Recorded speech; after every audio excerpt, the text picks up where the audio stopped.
គុំតម្លៃនៃការឲ្យតម្លៃលើគូមីពុកម៉ែបងប្អូនក៏ដូចជាការព្យាបាលដែលប្រកបដោយគុណភាពសុខភាពដែលព្យាបាលទៅជាបងប្អូនយើងព្រោះថាកម្មវិធីគាត់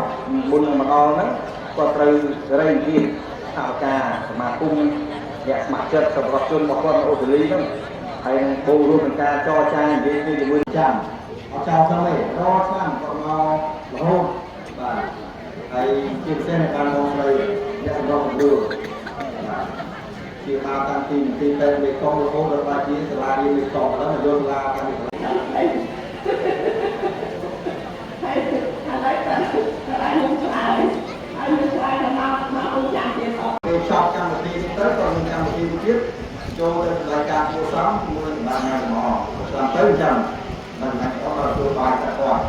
ហើយចង់ចេះជាកោវត្តហើយបាទ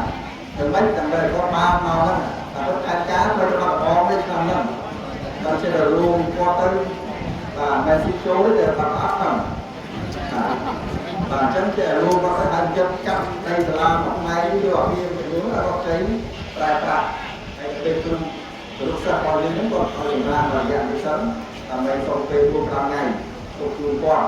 ហើយចូលទៅពេលនេះការស្រ័យហើយយើងចាំកន្លែងឲ្យបងប្អូននេះមកដើម្បីទទួលការព្យាបាលសម្រាប់ស្មែបាទគឺឯសូមតើថាគាត់មានជំនាញទៅផងដែរពួកជំនាញនេះចូលតាមទូមើលในក្នុងអាចដែរចូលតាមមើលដែរហើយគាត់ថានៅក្នុងអត់អីគាត់ថាចាំតិចចាំគាត់ធំមកដល់តែតា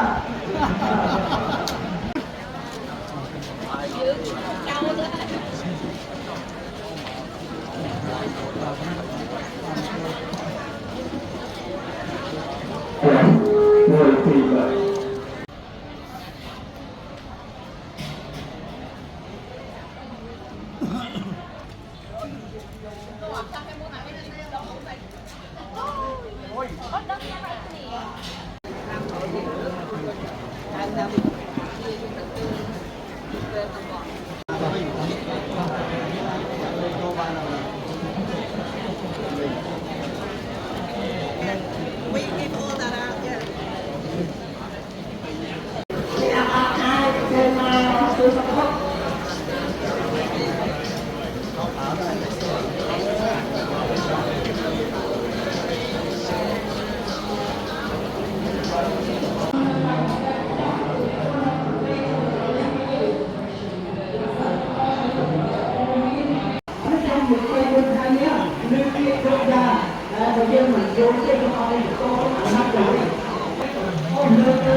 ហើយសម្រាប់ទៅខំធ្វើការ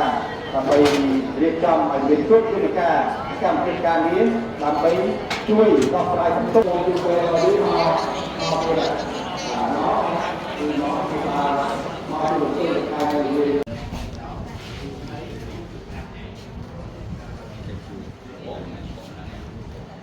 ទីជុំកុំឲ្យវាប្រឡាក់កុំឲ្យវាប្រឡាក់ណានេះអាបៃតងជឿមកវាបានឯងតែម្ដងចាទៅគឺថាទៅយល់បាទឡើងយល់អស់ហើយខ្ញុំទៅយល់ទៅប្រើបាទហើយមកវាបានផ្សាយ ហើយវាព្រិលមើលវានឹងច្បាស់ហើយឬថាគេតែគេបោកជាបាលមកនេះเราវាសប្បាយចិត្តទៅណាវាបានថាយើងមកជាបាលវាមិនទៅឲ្យលុយឱកាសដល់អញ្ចឹងវាបានសប្បាយចិត្ត បាទ ខាង អូ